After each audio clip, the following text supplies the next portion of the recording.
Please, yeah, please. Okay. Yeah, it's on. We have, if that goes off, I have an extra battery Okay. for it just in case. Okay. So first of all, how do you say your name? Emil. Emil. Yeah. Okay. All right. So, and Emil's with Parks Canada. Yeah. And so we've been doing this amazing tour, and he's been fantastic. He actually said that we are the best people he's ever hosted because we actually care Care. and Yeah, want to that's learn about important for this. me. Yeah. It is, yeah. So, so I thought I just wanted to point that out so that people know how important we are. No. Okay, let me get to the questions. I had it. Come on, come on, come on, come on. No, the part about where we're good, I'll leave that. No, Okay. I don't know what I'm saying. We'll see. Oh, you're looking for questions. Yeah, that part I'll cut out. Don't worry. Okay. So, all right, here we go. So, beyond the dates and names, what is one of the personal stories or details from the fort's history that truly resonates with you and why? Yeah, I think the one I told you, that's a blacksmith. I don't know why, but I have something with the blacksmith, with all the job it's doing, like it's the dog, it's the vet and everything. And I want to be like, to take care. That's probably what's like most important and the reason why I love it. Because you want to take care of all your body, everything is around them. Yeah. So that's probably what is more likely to me to be like to see the blacksmith and everything and really enjoy all this little story and the medicine and everything and all the little job you do. Yeah. You sort of see yourself in the Yeah, blacksmith. exactly. Yeah, yeah, Yeah. taking care of everything, the Yeah. animals, because basically what you were saying before is that once he knows how to do one job, then he immediately now he's doing all the other jobs. So he's the Exactly. blacksmith is the one that's making the horseshoes. So now he's the default veterinarian now. Exactly. Yeah, yeah, okay. So exactly. So that's why probably I want to see myself in the blacksmith and everything. Yeah. There you go. I love that. That's such a great answer. Um, okay. I don't know. Oh, sorry, I'm getting an email from Audrey. Okay. So, how do the archaeological findings help reconstruct and interpret the invisible aspects of the daily life here, and what is the most surprising artifact uncovered? Oh, perfect. That's a good question. So for the first time, we have. So I will explain you a little bit. So the Park Canada buy the site in the 1970, and after that we've made 5 archaeological digs. And during this 5 archaeological dig, we've seen some history like really far away from 6,000 years before that. So with the indigenous people will be on their territory and everything. So and they really make us find the foundation and give you like a really good look like what the life was back in the day. So to have the actual foundation, and I told you before, we have also have we find some journal from the actual like what's happening during a day and everything. So that will really show us the lifestyle and everything. And I think you say the port is the most important archaeology that we find here. One is the inside. I will show you later, but that's a piece of a medallion from the Queen Victoria, and Oh, a that's medallion. Okay. and that's the only one in Canada, and Wow. probably in the world. That's a medallion that they found in the cave and the underground of the chief trader's house. So how did he get the medallion of I Queen don't know, probably Victoria? like some good thing you do. Wow. Oh, so you mean like he probably got rewarded? Yeah, rewarded and Yeah. Okay, everything. for some good job. Okay. Yeah, and probably that's will be traded after that, and that's why it ends up in his head. But That's amazing. yeah. That's actually cool. Okay, we got to get a picture of that. Okay, so could you elaborate on the profound significance of the Algonquin? So I guess it's Anishinaabe Algonquin presence here for 6,000 plus years, and how their traditional ways of life and worldview shape I'm the. so sorry. It moved. That's okay. So could you elaborate on the profound significance of the Anishinaabe Algonquin presence here for 6,000 plus years, and how their traditional ways of life and worldview shaped the fur trade dynamics at this specific location? Yeah, but like I told you before, right now we're in a cogestion. We are one of the only Port Canada with cogestion with the First Nation people from Temiskaming First Nation, TFN, close to here. So we have a Carl Chevrier, gonna see him later, who's actual bending like the actual canoe with the ancestry, the traditional way to do it and everything.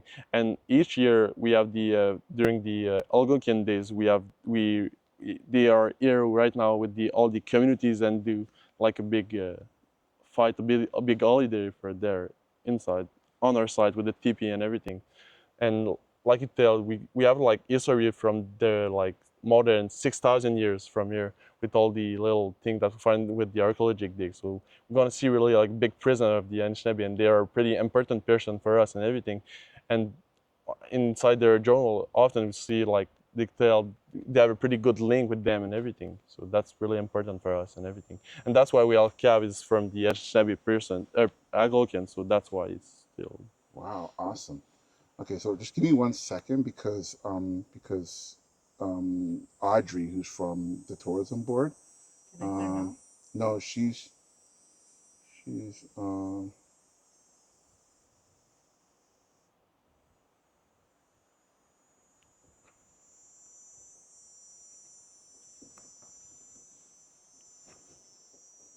okay. I'm just gonna let her know that we are still at the fort.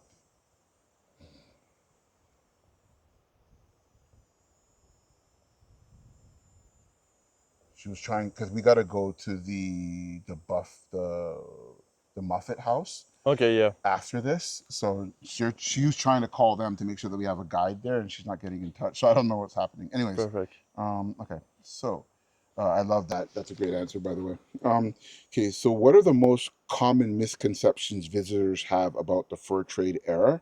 And how does the site's interpretation challenge those assumptions? Because everyone always looks at the fur trade as something bad, Yeah, as the indigenous were taken advantage of. I mean, obviously there no, was some of that happening, but yeah, but like you said, exactly. I think that's the most frustration part. And people always say, "Oh, you give alcohol to the First Nation people." That's a comment I have each day, basically, mm, and that's not true because really, here we had a couple years, but in the journal they say they don't have any alcohol that they brings because they want to use them by for the European people use and drink the alcohol, but they don't give it really that much to the First Nation people and everything. So oh, that's such an interesting, yeah, yeah, that's such an interesting fact because you're right.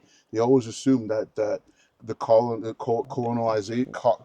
colonizers are the ones yeah, that got everybody drunk, yeah, and yeah, yeah, exactly. yeah. And same thing with the tobacco and everything, like Wow, all this thing and everything. So that's a comment I have often. That's not really true, and that's nothing true. Like wow. Okay, that's very good to know. Okay, so let's see here. Oh boy. So how do the lifelike scenes and the um, Obadjiwan exhibition aim to bring history to life for visitors, especially given that many original sculptures are no longer visible? So you answered a lot of this while we were walking around. So you could yeah, just briefly touch on that. yeah. So the exact question is the part inside, but like that's the part with all the data, that dates and everything, with the name and everything. But also the place that we've found a couple artifacts and everything. That's why people can see really what the thing like. We have some inside like actual plates from the 80s, 50s. Wow. Like I told you, the medallion with the Queen Victoria. That's what's the things that we have inside the exhibit and everything. So that's the link you can do with the outside and the inside part of the visit. Yeah. Awesome. Okay, perfect. So we'll before we leave, we'll film Yeah. all of that. Yeah. Okay. Um, Okay, so I know you're going to show us about this after, but there's a question here that says, "Can you tell us more about the memory of time and the Madamiskanan art installations? What specific artistic concepts and messages do they convey about reconciliation and the confluence of cultures at this site?" Yeah. You're gonna see later is we have some artists, local artists, Nikapol, who made four paint of that's a really good mix of the present and the past with the First Nation peoples. That's really pretty cool to take it in video and we'll show you later. But Perfect. yeah, And what role does the Temis Timis What? Kamang. Yeah, like I always like when I'm not around people, I actually say it right, and then as soon as I need to say it on camera, I say it completely wrong. Temiskaming, Yeah. First Nation play in the ongoing interpretation, stewardship, and future vision of the National Historic Site, which I think you actually kind of answered because it's a partnership. Yeah, that's a partnership Yeah. since yeah, a couple of years ago. Yeah, so that's a partnership with them, and the all the decision and everything, the art take with them and everything. So yeah, Perfect. Okay, so the Enchanted Forest is quite unique. You're yeah, standing in it right now. And what stories okay, so I'm going to ask you this, but you don't need to go into detail because I'm just going to play the whole story that you just told us. okay, perfect. So the Enchanted Forest is quite unique. What stories or reflections have visitors or staff shared about their experiences with it, and how do the legends contribute to the site's atmosphere? So you already told us the story, so we'll Yeah, play with that. So how does it affect you? affect me because I think like I told you, we seem like to have a real fact of the like the legend. Like I told you, the little the sea trees and everything. So the legend, like I'm really like believe in it and everything because I think we have some couple things that really seems to be real and everything. So that's Yeah, probably why. it's kind of hard to not argue it Yeah, when it's there and you can see. And I know that indigenous people are such amazing storytellers and things like that. So it just makes sense yeah, a story would come from that. yeah, exactly. Okay, okay, so this is all right. So actually, those are all the questions. These are more for myself to kind of reflect on. Can I, Yeah, you can. do you want to conclude or no? No, because I'm just gonna. Okay. I'll conclude.